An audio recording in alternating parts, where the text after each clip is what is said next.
When we look back at Code Geass R2, Rolo Lamperouge often stands out as a controversial figure. Many see him as a manipulative little brother, an annoyance, or perhaps most infamously, the ruthless killer of Shirley Finette. But what if the show itself tells a deeper, more tragic story about Rolo, painting him as not a villain, but as a desperately broken soul whose actions, while horrific at times, stemmed from a profound misunderstanding of love and connection. Today, I'm going to be diving deep into Code Geass to try and understand why Rolo's desperate deeds, as portrayed by the series, make a little bit of sense. To truly understand Rolo, we must begin with his origins. As revealed in the show, Rolo didn't have a conventional childhood. As we learn, he was a product of the Geass Order. The Shadow Organization was not about nurturing children, but about creating and exploiting individuals with the power known as Geass, turning them into living, breathing weapons. From a very young age, Rolo was honed into being an assassin, a tool whose entire existence revolved around killing and manipulation. Think about the sheer brutality of that upbringing, devoid of genuine human interaction. Rolo himself showed us how brutal he really was. In episode 5 of R2, he straight up says to Lelouch, "But Suzaku Kururugi is here now. Shall I kill him?" This line alone just shows us how willing Rolo was to kill for Lelouch. This showed us the sheer brutality that Rolo was willing to enforce. He was ready to kill, like how we step on bugs. He was willing to do anything to make Lelouch happy. That goes to show how much he really cared and had affection for Lelouch. He never had feelings for anybody like that before. Even Rolo's Geass, the stopping of time, or whatever you want to call it, it's not just a power, it's a metaphor for his own existence. He literally stops the world around him, creating moments of utter stillness, freezing others while he moves freely. But as we see in his pained expressions later on in the story, he can't stop his own heart, his own crushing isolation. He existed in a perpetual state of emotional stagnation, a ticking time bomb of unfulfilled human need, waiting for a genuine connection that he was never taught how to seek or recognize. This isn't a child who learned right from wrong through parental guidance. This is a weapon designed to follow orders, whose sole value lay in his utility. Then came Lelouch, disguised as Lelouch Lamperouge. This was supposed to be just another assignment for Rolo. Act as a brother, monitor, and ultimately kill if necessary. But in executing this mission, something truly unprecedented happened to Rolo. Lelouch, in his elaborate charade to regain his memories and maintain his cover, unwittingly gave Rolo the closest thing he'd ever experienced to genuine affection.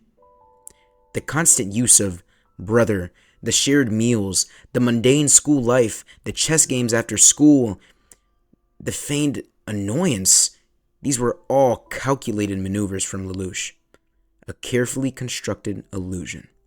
But for Rolo, whose emotional well was utterly dry, these crumbs of normalcy were a feast for his starving soul. He clung to every interaction, every perceived gesture of warmth.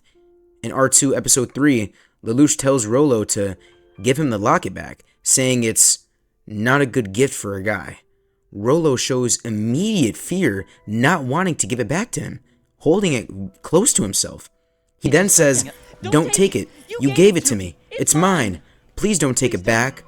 This is the primal fear of a child losing their sole comfort. He finally had somebody to call family, someone who acknowledged his existence beyond his utility. Later, he helps Lelouch flee after the Black Knights turned on him. He says, "I never knew how hard it was to calculate the absolute defense shield. My big brother really is amazing." He looked up to Lelouch. He loved him. How could he not? From his understanding, Lelouch cared for him. He loved him like a brother, Even though he knew they really weren't. He felt like he had owed Lelouch loyalty. He was desperate to keep what little love he had. This wasn't a healthy attachment. It was the suffocating, all-consuming clinging of a drowning man to a life raft. And like a profoundly insecure, toxic, and utterly obsessive partner, he wanted Lelouch, his perceived source of warmth and identity, all to himself. Anyone who even remotely threatened that fragile bond became an enemy to be neutralized. His love was a twisted reflection of his trauma, absolute, possessive, and dangerously unhinged.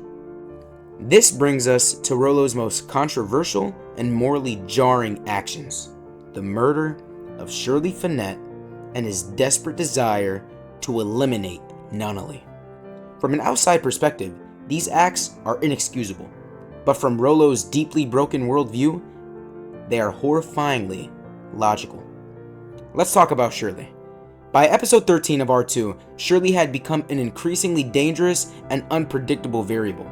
She had regained her full memories of Lelouch's true identity as Zero, and more importantly, his deep, unwavering connection to Nunnally.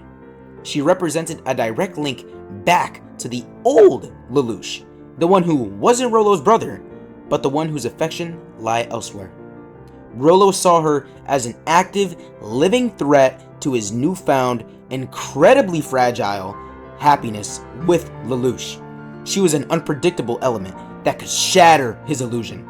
Not only that, but Lelouch himself loved and cared for Shirley, making Rolo resent her even more.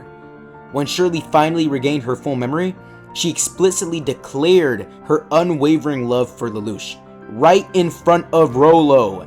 To his twisted, weaponized mind, which understood love only as possession, this wasn't an act of selfless devotion. She wasn't trying to help them. It was a blatant challenge. A direct rival for Lelouch's attention and loyalty, made blatantly known when she mentions Nunnally being brought right back into the picture. The solution, in his profoundly disturbed and unempathetic logic, was chillingly simple. Eliminate the threat. His action was cold, efficient, and devoid of remorse.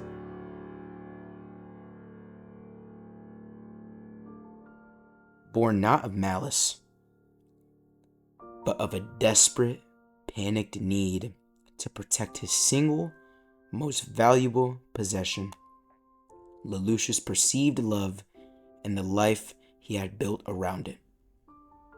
To him, Shirley was just another target getting in the way of his core mission, protecting Lelouch. Now, Nunnally. This is arguably the hardest of Rolo's actions for fans to rationalize, me included. But again, from Rolo's perspective, it makes sense. Nunnally was Lelouch's true sister, his primary, foundational attachment before Rolo ever entered the picture. Rolo knew, deep down, he was a fake.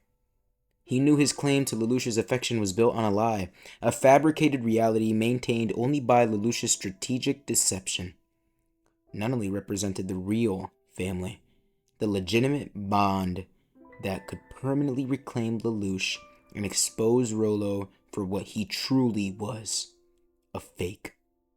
A temporary placeholder, disposable once her true presence was restored.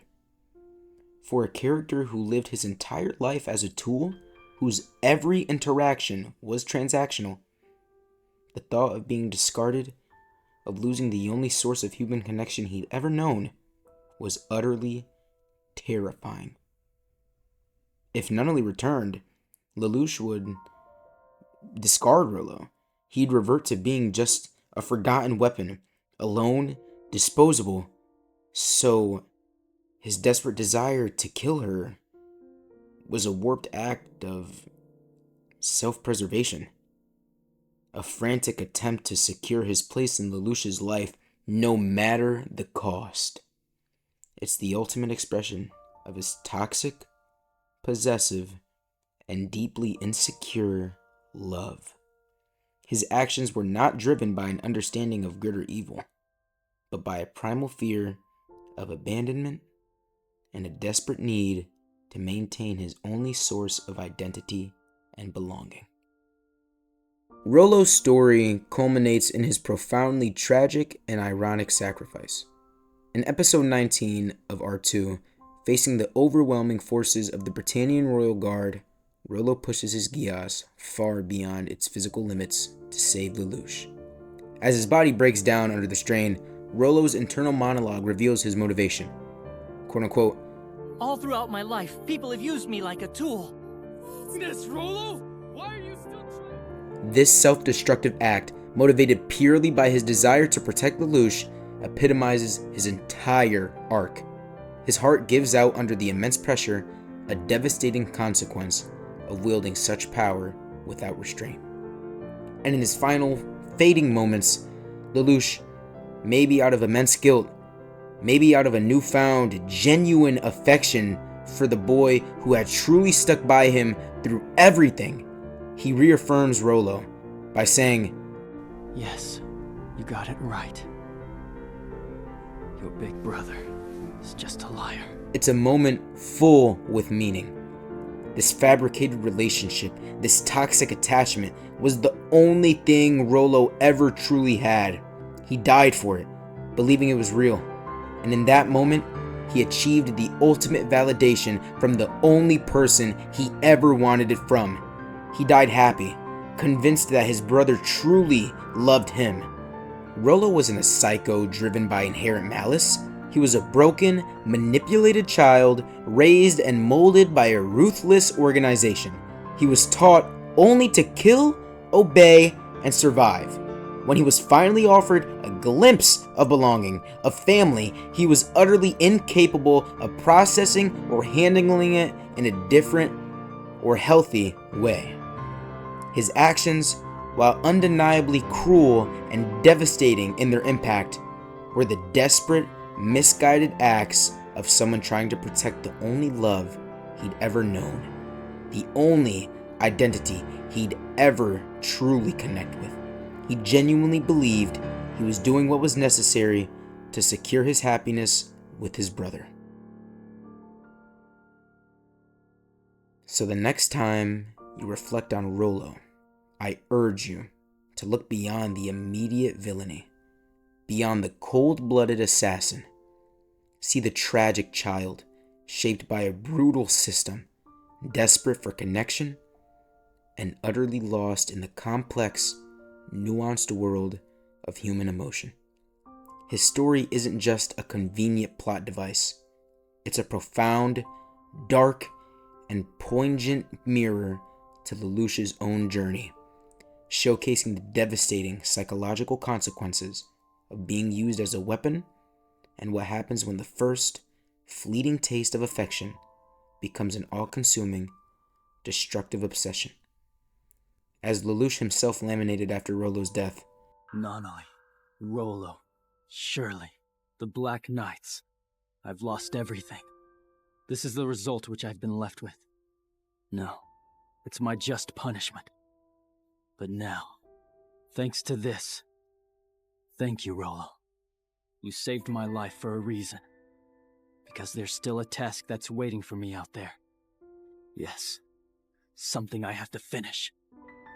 Rolo's story, as Code Geass presents it, is a powerful reminder that even those who commit the most horrific acts can be products of profound suffering and misunderstanding.